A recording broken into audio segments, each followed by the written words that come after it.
ஒரு அழகான பெரிய காட்டில் ஒரு பெரிய குளம் ஒன்று இருந்தது. அந்த காட்டில் மீன்களும் பாம்புகளும் ஒன்றா சேர்ந்து வாழ்ந்துக்கிட்டு இருந்தாங்க. அவங்க 2 பேரும் நல்ல ஃப்ரெண்ட்ஸாக ஒழுங்காக வாழ்ந்துக்கிட்டு இருந்தாங்க.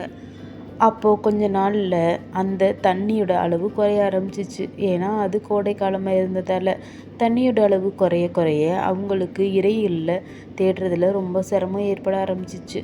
உணவு இல்லாமல் ஒருத்தரும் கஷ்டப்பட்டனால அவங்களுக்குள்ளேயே அவங்க பேசி ஒரு முடிவு எடுத்துக்கிட்டாங்க. நீங்கள் காட்டுக்கு அந்தப்புறம் நீங்கள் வந்து வாழுங்க, நான் மீன்கள் எல்லாம் தண்ணிக்குள்ளே வாழ்கிறோம் அப்படின்னு சொல்லி அவங்க முடிவு எடுத்துக்கிட்டாங்க. அந்த காட்டுலேயே ஒரு இடத்துல அவங்க வாழ்ந்துக்கிட்டு இருந்தாங்க பாம்புங்கள் எல்லாம். அப்புறம் ஒன்றும் பிரச்சனை இல்லாமல் போய்கிட்டு இருந்தது. அந்த மீன் கூட்டத்திலேயே ஒரு விலாங்கு மீனும் வாழ்ந்துக்கிட்டு இருந்துச்சு. அந்த விலாங்கு மீன்கள்கிட்ட நல்ல உணவு கிடைக்கிறப்ப மீன் மாதிரி வேஷம் போட்டுக்கிட்டு அந்த மீன் கூட்டத்தோடு வாழ்ந்துக்கிட்டு இருக்கோம்.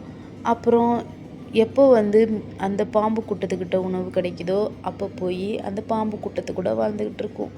இப்படி மாற்றி மாற்றி அது தன்னோட வேஷத்தை மாற்றி இங்கே உணவு கிடச்சதுன்னா மீன் கூட்டத்தை கூட சந்தோஷமாக நல்லா சாப்பிட்டுட்டு எந்த வேலையும் செய்யாமல் இருந்துக்கிட்டு இருந்துச்சு.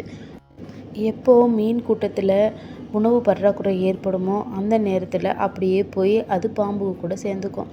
பாம்பு கூட அது சேரும் பொழுது தன்னோட உருவத்தை பாம்பும் போலையே மாற்றிக்கிட்டு அதுங்க கூட போய் உணவுங்களை சாப்பிடும்.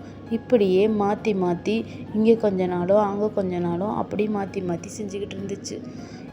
இப்படியே ரொம்ப நாள் போயிட்டு இருந்துச்சு. கொஞ்ச நாள்கள் ஆக ஆக அந்த காட்டில் மறுபடியும் உணவு பஞ்சம் ஏற்பட ஆரம்பிச்சிச்சு. முன்னாடி இருந்ததை விட இப்போவும் நிலைமை ரொம்ப மோசமாயிடுச்சு. அதனால் அவங்க உணவுகளை தேடி தேடி 2 பேரும் பக்கத்தில் வர ஆரம்பிச்சிட்டாங்க. இந்த மீன்கள் இருந்த இடத்துக்கு பக்கத்துலேயே பாம்புகளும் வந்து வாழ ஆரம்பிச்சிருச்சு. ஏன்னா அதுங்களுக்கு வேறு எங்கேயும் உணவு கிடைக்கல. இப்படி இருக்கும் பொழுது அந்த விலாங்கு மீன் செய்கிற வேலை எல்லாத்துக்கும் தெரிய வர ஆரம்பிச்சிச்சு. ஏன்னா அது பக்கத்தில் தானே இருக்குது, அதனால் தெரிய வந்துருச்சு. அதுங்க எல்லா பேரும் மீன்கள் சார்புள்ள மீன்கள் எல்லாம் சேர்ந்து அதை கடிக்க ஆரம்பிச்சிருச்சு. அதே மாதிரியே வந்து பாம்புங்கள் சைடில் பாம்புங்களும் சேர்ந்து பயங்கரமாக கொத்த ஆரம்பிச்சிருச்சு. அப்படியே கடிச்சு அது பீஸாக உடச்சி போட்டுட்டாங்க.